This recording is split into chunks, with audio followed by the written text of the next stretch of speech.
Hey everybody, this is Peyton from 4x4 USA, and this is my 1993 Ford F250. And we're finally doing it. We're pulling the engine. Here, I am starting to clean things up a bit. We're taking off the air pump and anything that involves the EGR system.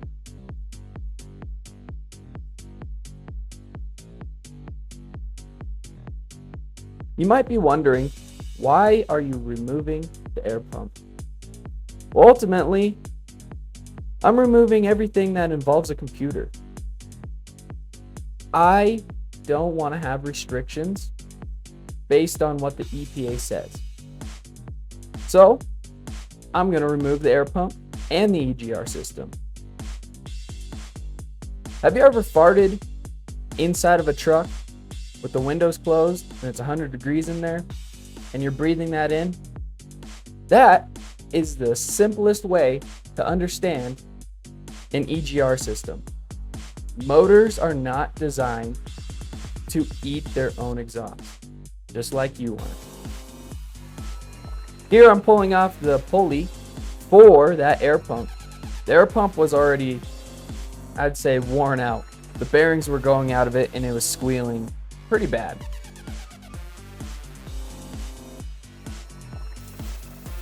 At this moment, I was contemplating kicking the engineer who designed this air pump because getting the back bolt was impossible. Now we're going to deal with all of the 27 hoses that just go to the air pump. After I remove all of this stuff, you'll actually be able to see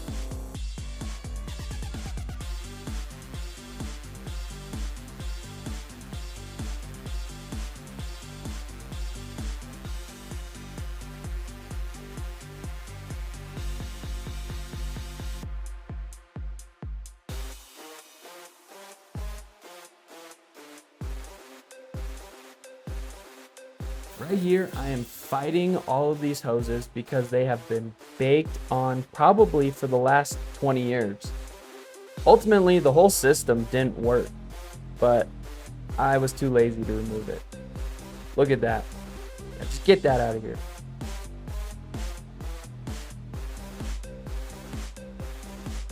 Right now, I'm removing all of the wiring from every single sensor that is on the top of that motor.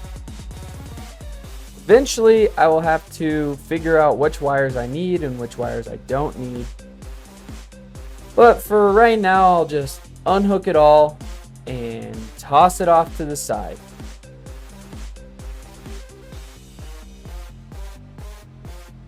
So let's talk about why I want to get rid of the ECU.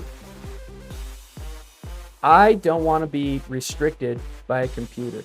So this is why I'm going to go with a carbureted system. My friend at Black Lab Garage on YouTube has pointed out a few things that I can do to make this a carbureted system. I'll have to get an intake adapter and then a Holley 650 double pumper carburetor. This will give me the most efficient and most power that I possibly can have.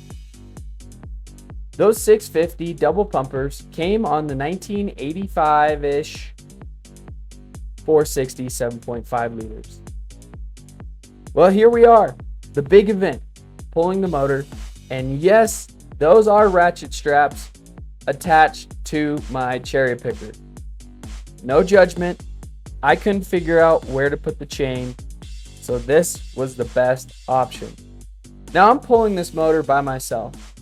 I have a floor jack underneath the transmission and then my cherry picker on the front of the motor. I had to go under about 10 times just to get everything lined up. And then I figured out I needed to pull the intake because I did not have enough clearance from the firewall to get it over the brackets for the frame. It was an interesting pull, that's for sure. And I was going pretty slow because every time I would jack it up a little bit farther, the ratchet straps would creak.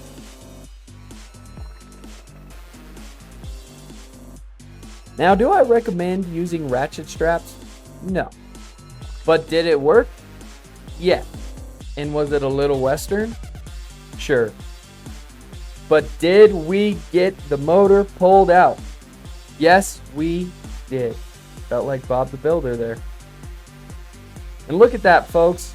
The 7.5 liter with the ZF5 manual transmission. Well, that's everything, folks. Don't forget to like, subscribe, and comment. And like always, God bless.